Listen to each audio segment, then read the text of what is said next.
ಕಳೆದ ಕೆಲವು ದಿನಗಳ ಹಿಂದೆ ದಕ್ಷಿಣ ಕನ್ನಡ ಜಿಲ್ಲೆಯ ಬೆಳ್ತಂಗಡಿ ಸಮೀಪದ ಬೆಳ್ಳಾಲಿನಲ್ಲಿ ನಡೆದಂತಹ ನಿವೃತ್ತ ಶಿಕ್ಷಕ ಬಾಲಕೃಷ್ಣ ಬಡಕೆಲ್ಲಾಯರ ಮರ್ಡರ್ ಕೇಸ್ನ ತನಿಖೆಯನ್ನ ಬೆಳ್ತಂಗಡಿ ಪೊಲೀಸರು ಮತ್ತಷ್ಟು ತೀವ್ರಗೊಳಿಸಿದ್ದಾರೆ. ಇನ್ನು ಈ ನಿಟ್ಟಿನಲ್ಲಿ ಪ್ರಕರಣದಲ್ಲಿ ಬಂಧಿತರಾಗಿರುವಂತಹ ಆರೋಪಿಗಳಾದ ಬಾಲಕೃಷ್ಣ ಬಡಕೆಲ್ಲಾಯರ ಅಳಿಯ ರಾಘವೇಂದ್ರ ಕೆದಿಲ್ಲಾಯ ಮತ್ತು ಮಗ ಮುರಳೀಕೃಷ್ಣ ಅವರನ್ನ ಬೆಳ್ತಂಗಡಿ ಸರ್ಕಾರಿ ಆಸ್ಪತ್ರೆಗೆ ತಂದು ವೈದ್ಯಕೀಯ ಪರೀಕ್ಷೆಯನ್ನು ನಡೆಸಲಾಯಿತು. ಈ ಪ್ರಕರಣದಲ್ಲಿ ನ್ಯಾಯಾಲಯವು ಆರೋಪಿಗಳಿಗೆ ಒಟ್ಟು 5 ದಿನಗಳ ಕಾಲ ಪೊಲೀಸ್ ಕಸ್ಟಡಿಗೆ ನೀಡಿದ್ದು, ಕಸ್ಟಡಿಯ ಅವಧಿಯು ಸೋಮವಾರ ಅಂತ್ಯವಾಗಲಿದೆ.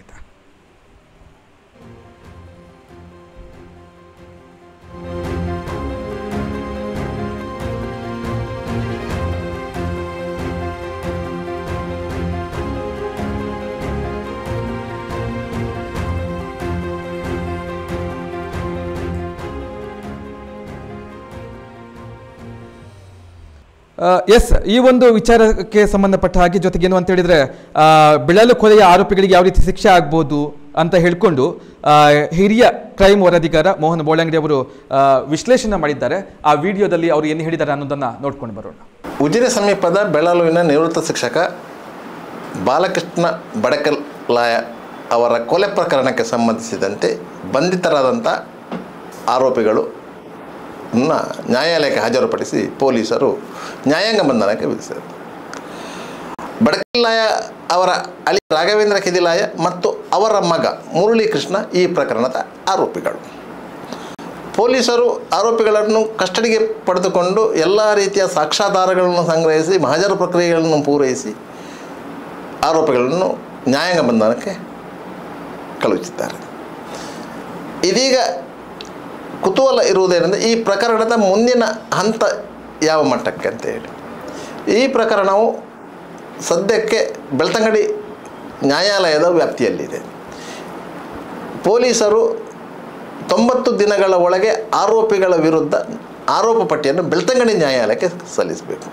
ತದನಂತರ ಬೆಳ್ತಂಗಡಿ ನ್ಯಾಯಾಲಯ ಈ ಪ್ರಕರಣವನ್ನು ಜಿಲ್ಲಾ ಸತ್ರ ನ್ಯಾಯಾಲಯಕ್ಕೆ ವರ್ಗಾವಣೆ ಮಾಡ್ತದೆ, ಅಂದರೆ ಕಮಿಟ್ ಮಾಡ್ತದೆ ಅಂತೇಳಿ ಕಮಿಟ್ ಮಾಡಬೇಕು. ಯಾಕಂತ ಹೇಳಿದರೆ ಬೆಳ್ತಂಗಡಿ ನ್ಯಾಯಾಲಯಕ್ಕೆ ಕೊಲೆ ಪ್ರಕರಣದಂತಹ ಗಂಭೀರ ಪ್ರಕರಣಗಳನ್ನು ತನಿಖೆ ಮಾಡುವ ಜುರಿಡಿಕ್ಷನ್ ಇಲ್ಲ, ಕಾರ್ಯವ್ಯಾಪ್ತಿ ಇಲ್ಲ. ಅದರಿಂದಾಗಿ ಸೆಷನ್ಸ್ ನ್ಯಾಯಾಲಯದಲ್ಲಿ ಈ ಪ್ರಕರಣ ವಿಚಾರಣೆಗೆ ಬರಲಿದೆ. ಸುಮಾರು ಇನ್ನೂ ಒಂದು 6 ತಿಂಗಳು ಕಳೆದ ನಂತರ ಸೆಷನ್ಸ್ ನ್ಯಾಯಾಲಯಕ್ಕೆ ಈ ಪ್ರಕರಣ ಬಂದ ಮೇಲೆ ಆರೋಪಿಗಳನ್ನು ಸೆಷನ್ಸ್ ನ್ಯಾಯಾಲಯಕ್ಕೆ ಹಾಜರುಪಡಿಸ್ತಾರೆ. ಆಗ ಆರೋಪಿಗಳು ನ್ಯಾಯಾಂಗ ಬಂಧನದಲ್ಲಿದ್ದರೆ ಆ ಪ್ರಕರಣವನ್ನು ವಿಚಾರಣೆಗೆ ಸ್ವೀಕಾರ ಮಾಡ್ತಾರೆ. ಒಂದು ವೇಳೆ ಅದಕ್ಕಿಂತ ಮೊದಲು ಏನಾದರೂ ಅವರಿಗೆ ಜಾಮೀನು ಆದರೆ ಪುನಃ ಅವರು ಸೆಷನ್ಸ್ ನ್ಯಾಯಾಲಯದಲ್ಲಿ ಜಾಮೀನು ಕೊಡಬೇಕಾಗತ್ತೆ. ಇಲ್ಲ ಇದ್ದರೆ ಅವರು ನ್ಯಾಯಾಂಗ ಬಂಧನದಲ್ಲಿದ್ದರೆ ಅವರನ್ನು ಸೆಷನ್ಸ್ ನ್ಯಾಯಾಲಯಕ್ಕೆ ಹಾಜರುಪಡಿಸಬೇಕಾಗತ್ತೆ. ತದನಂತರ ಸರ್ಕಾರಿ ವಕೀಲರು ಮತ್ತು ಆರೋಪಿ ಪರ ವಕೀಲರು ಯಾರು ನಿಯೋಜಿಸಲ್ಪಡ್ತಾರೆ ಅವರು ಜಡ್ಜರ ಸಮ್ಮುಖದಲ್ಲಿ ಈ ಪ್ರಕರಣದ ಆರೋಪ ಪಟ್ಟಿಯನ್ನು ಸ್ಕ್ರೂಟಿನಿ ಮಾಡ್ತಾರೆ, ಪರಿಶೀಲನೆ ಮಾಡ್ತಾರೆ. ಪರಿಶೀಲನೆ ಮಾಡಿ ಆ ಆರೋಪ ಪಟ್ಟಿಯಲ್ಲಿ ನಮೂದಾಗಿರುವಂತಹ ಸಾಕ್ಷಿಗಳ ಬಗ್ಗೆ ವಿವರ ತಿಳಿದುಕೊಂಡು ಎಷ್ಟು ಮಂದಿ ಸಾಕ್ಷಿದಾರರನ್ನು ನ್ಯಾಯಾಲಯಕ್ಕೆ ಕರೆಸಬೇಕು ಎನ್ನುವುದನ್ನು ತೀರ್ಮಾನ ಮಾಡ್ತಾರೆ. ಯಾಕಂದರೆ ಪೊಲೀಸರು ಸುಮಾರು ಒಂದು 100ರಿಂದ 200 ಮಂದಿ ಸಾಕ್ಷಿಗಳನ್ನು ಗುರುತಿಸಿದ್ದರೂ ಸಹ ನ್ಯಾಯಾಲಯ ಎಷ್ಟು ಅಗತ್ಯ ಇರುವಂತಹ ಸಾಕ್ಷಿಗಳನ್ನು ಮಾತ್ರ ನ್ಯಾಯಾಲಯಕ್ಕೆ ಕರೆಸುವಂಥ ಪ್ರಕ್ರಿಯೆಯನ್ನು ಮಾಡ್ತದೆ. ಅದರಿಂದ 2 ಆರೋಪಿ ಪರ ವಕೀಲರು ಮತ್ತು ಸರ್ಕಾರಿ ವಕೀಲರು ಎರಡು ಸೇರಿ ಆ ಸಾಕ್ಷಿಗಳ ಪಟ್ಟಿಯನ್ನು ಸ್ಯಾಂಕ್ರನೈಸೇಷನ್ ಮಾಡಿ ಅವರಿಗೆ ಸಮನ್ಸ್ ಕಳಿಸ್ತಾರೆ. ಅವರು ನ್ಯಾಯಾಲಯಕ್ಕೆ ಬಂದು ತಾವು ಪೊಲೀಸ್ ವಿಚಾರಣೆಯ ಸಂದರ್ಭದಲ್ಲಿ ಯಾವ ಹೇಳಿಕೆಯನ್ನು ಕೊಟ್ಟಿದ್ದಾರೆ ಅದಕ್ಕೆ ಪೂರಕವಾದಂಥ ಸಾಕ್ಷ್ಯ ನುಡಿಬೇಕು. ಆಗ ಅವರು ಪ್ರಾಸಿಕ್ಯೂಷನ್ ಪರ ಸಾಕ್ಷಿಗಳಾಗ್ತಾರೆ. ಒಂದು ವೇಳೆ ಸಾಕ್ಷಿದಾರರು ನ್ಯಾಯಾಲಯದಲ್ಲಿ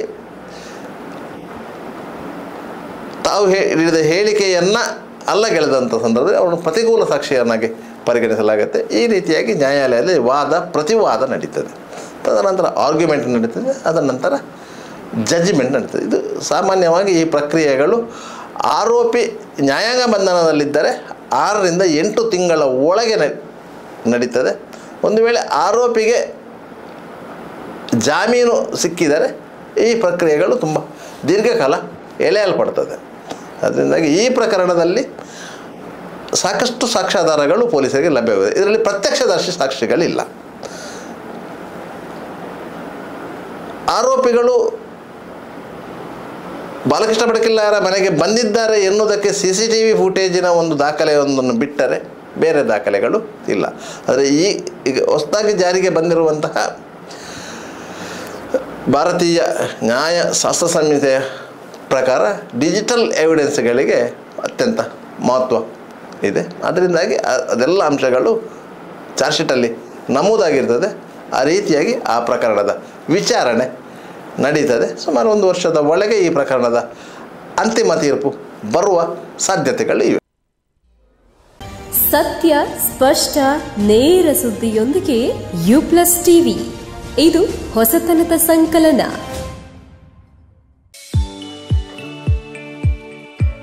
STM multi speciality hospital Ujire 200 ಹಾಸಿಗೆಗಳಿರುವ ಒಳರೋಗಿ ವಿಭಾಗದಲ್ಲಿ ರೋಗಿಗಳ ಬೇಡಿಕೆಗೆ ಅನುಗುಣವಾಗಿ 100 ಹಾಸಿಗೆಗಳ general ward, 38 semi special ward, 41 special rooms, 2 deluxe ward, 9 ಹಾಸಿಗೆಗಳಿರುವ ICU ಹಾಗೂ 10 ಡೇ ಕೇರ್ ಬೆಡ್ಗಳು ಲಭ್ಯವಿದೆ. ವೈಯಕ್ತಿಕ ಅನುಭೂತಿ ಶುಶ್ರೂಷೆ ಮತ್ತು ಕಡಿಮೆ ಅಡ್ಡ ಸೋಂಕಿನೊಂದಿಗೆ ಸುಸಜ್ಜಿತ ಕೇಂದ್ರ. ಶ್ರೀ ಧರ್ಮಸ್ಥಳ ಮಂಜುನಾಥೇಶ್ವರ ಮಲ್ಟಿ ಸ್ಪೆಷಾಲಿಟಿ ಆಸ್ಪತ್ರೆ ಉಜಿರೆ. ಸಂಪರ್ಕಿಸಿ 08256295611 ಅಥವಾ 08256295616 ಅಥವಾ 7760397878.